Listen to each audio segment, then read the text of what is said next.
as you already know, the grand jury came back with a no indictment in terms of the police officers involved in the Tamir Rice shooting.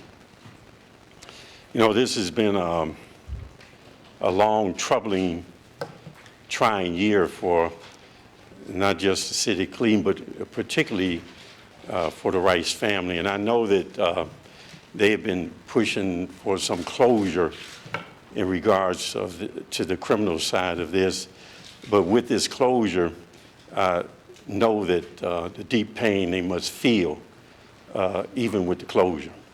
So I want to say to the family, the mother in particular, that we're sorry for their loss, and we know that it's been a long process, but we do not intend to add to whatever anxiety or agony that they feel in terms of the process. We're concerned about due process.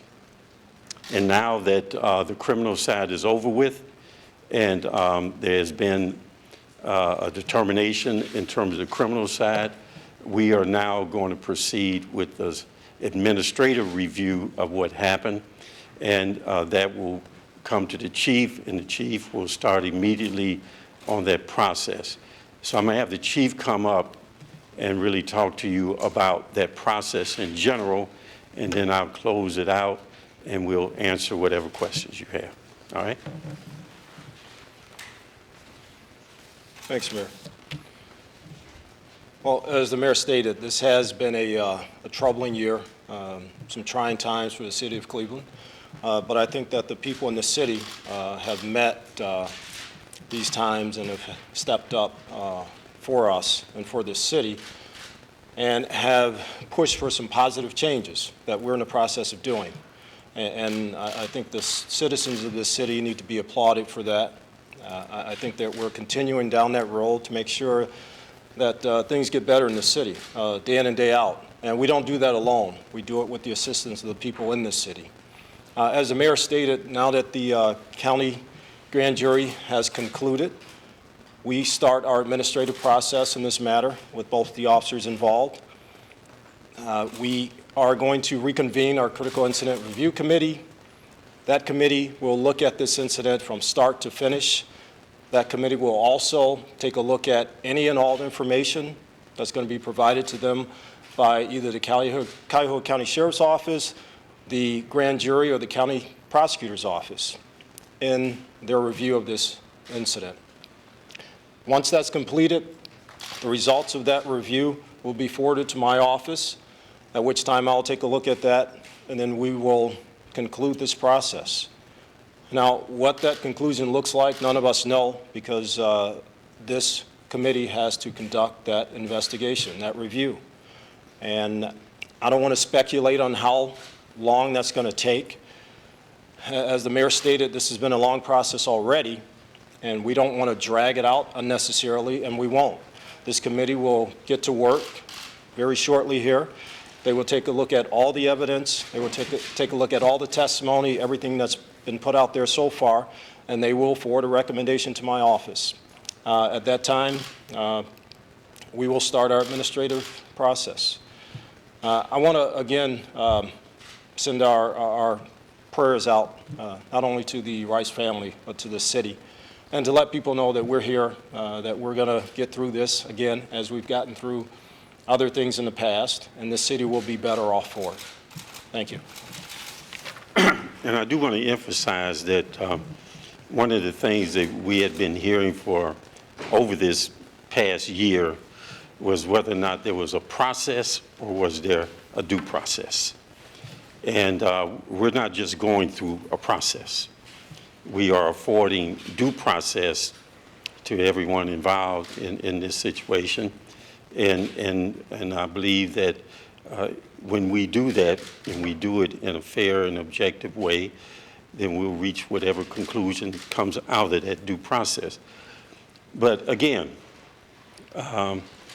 this has caused the city of Cleveland, with the loss of a child at the hands of a police officer, to do a lot of soul searching. And in the midst of that soul searching, we have made some changes, not only in terms of our policies, tactics, process, procedure, but we've reached an agreement with Department of Justice in terms of the consent decree. All this is designed to better ensure that an incident like this would never happen again. Okay? So we'll take whatever questions you have. Yes? Do you agree with the prosecutor McGinty's conclusion in characterizing this as a perfect storm of human error? Well, I cannot comment on that until the process is finished, because that automatically, when you say that, that automatically concludes something. We're going to go through a process. And you know, Prosecutor McGinty has drawn his conclusion based on the end of his process. At the end of our process, we will have a conclusion. And that conclusion, as I said, will deal with due process for everyone involved. You have a legal background in prosecutor, some experience in prosecutor's office. I mean, do you agree this is the appropriate outcome? I'm not going to comment on that. You know, again, you're asking me to comment and get, because whatever I say, you're going to draw a conclusion from that as to what, and when I say that and you draw the conclusion, then it has tainted our process. I'm not going to be having those kind of conversations, just as we haven't had them in the past. We're not going to have them now. Only thing I can assure you and the public and the Rice family, that this will not just be a process, this will be due process. This is for the chief. Yes, ma'am. Yes, ma'am. Chief, who makes up the review committee, and you said you don't want to drag this out, so what is the time frame that you're hoping to achieve this conclusion by? Well, again, I also commented that I don't want to put a time frame on it because the committee has a lot of work to do. It starts right away? Yes, it starts right away. And that committee is made up of members of the division. We also have members of the public, of the community that are on that committee. I can get you a full list of the committee members, but it's basically the same committee that was put together during the Brillo incident, the chase of November 29th. So we'll give you that list of people that are on it, but they have a system to go through to get through all the evidence, and they have to review that evidence, and then they have to make sure that they come to conclusions based on that evidence. And then that's presented to me, and then we go from there. Are you pertaining to the discipline or potential discipline of the officers that were involved in this shooting? All right, there is potential discipline if there's a violation of our policies, our procedures, yes. Are Loman and Garback working in zone cars and districts? Both of the officers are and will remain on restricted duty. They've been on restricted duty since this incident happened.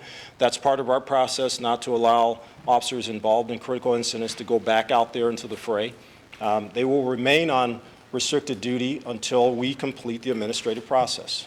Chief, will there be any other state positions looked at besides these two officers who are in this review process? We'll look at the incident from start to finish. Anybody that was involved, from our communications center to the officers themselves, to people involved afterwards, giving care, that kind of thing, we'll look at the incident from start to finish. Thank you. Is the dispatcher, Constance Hollinger, still employed? I don't want to get this mixed up, but there's a dispatcher involved and also a call taker.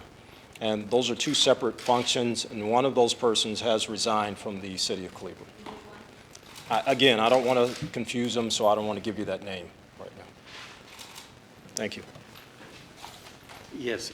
Yes, Mayor, I was wondering if you have any word for the people of Cleveland who kind of might not like this decision and are inclined to express their interest in the streets through protests. And Chief, I'm curious if you're increasing the amount of officers on the streets, in the next few days.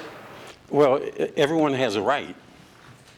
Everyone has a right as part of the constitutional right of being in America and a citizen of America to express yourself in a way when you feel that you've been grieved or you disagree with something. Where your right in is when you intend to do harm to people or property. And we have taken that position in the past, and it's the same position that we have now. that people have a right to demonstrate, people have a right to protest, people have a right to have an opinion, whether I agree with it, you agree with it, or whoever agrees with it. It is their right to be who they are and to say what they want to say, even if they have agendas that are contrary to what they're talking about, right? But it's their right. Where that right stops is when they do or intend to do harm to people or property, and then that's when the chief gets involved. Chief. Chief, there was some discoveries. Yeah, on the part two, he was asking about your point. Yeah, just to answer your question, I mean, our posture hasn't changed when it comes to these type of situations. Our posture hasn't changed. The mayor hit the nail on the head. You know, we will respect people's rights. We will ensure people's First Amendment rights to protest and to get out there and be heard. But we will not at any time accept any property or violence in the city, period. We won't do it. Sir. There was some discoveries that came out in the McGinty conclusion that indicated that the police cars that the officers ran were not equipped with first aid equipment and things of that nature. That this particular officer was not trained, was not, was let go of his last job. How does someone like this wind up in a situation like this? Was he also a victim in this situation? Well, again, that's why we convened the Critical Incident Review Committee. And again, they're going to look at the incident from start to finish, top to bottom. As you know, and we put this out about a week and a half ago, every car within the division is equipped with a first aid kit. 1,400, and I think the last count was 80 officers have been trained in first aid. I go next week myself. So that's all part of the review for the Critical Incident Review Committee. But to your point, your first part of the question, not the second part, is that when I mentioned about soul searching and really looking at ourselves, because when you do real soul searching, real inner perspective kind of things to see what could I have done as an individual, what heck could we have done to make this outcome different. One of the things we concluded was exactly what your question is, and that is that we have some officers trained in first aid. We had officers who were not trained in first aid. Some cars were equipped, some cars were not. Now, every car is equipped with first aid kits. Not only that, they now have this particular gauze that they use to stop bleeding, and they use it in the military. It's very effective, I hear, and that we have trained almost every officer now has been trained in first aid, basic first aid, but also in the use of these life-saving things that we now have available. So, yes, we recognized our shortcoming in regards to that, and so we took action. Mayor Jackson. Yes, ma'am. Did you make a call to the Rice family and you talked to his mother, Samaria Rice, today since the grand jury decision? No, I have not. No, I have not. I have, however, over this year expressed our as a city, and my personal condolence, I think about 3 times. Once with their first set of attorneys, and the second with, and I think there was another attorney that we spoke to. So you've spoken to the representatives of... I spoke, right, and I offered speak to the mother and the family if possible, but if they were not feeling like they wanted to speak, or if it wasn't the right time, I did ask them to extend our sympathy for their loss. Is the city being sued by the family? Oh, yeah.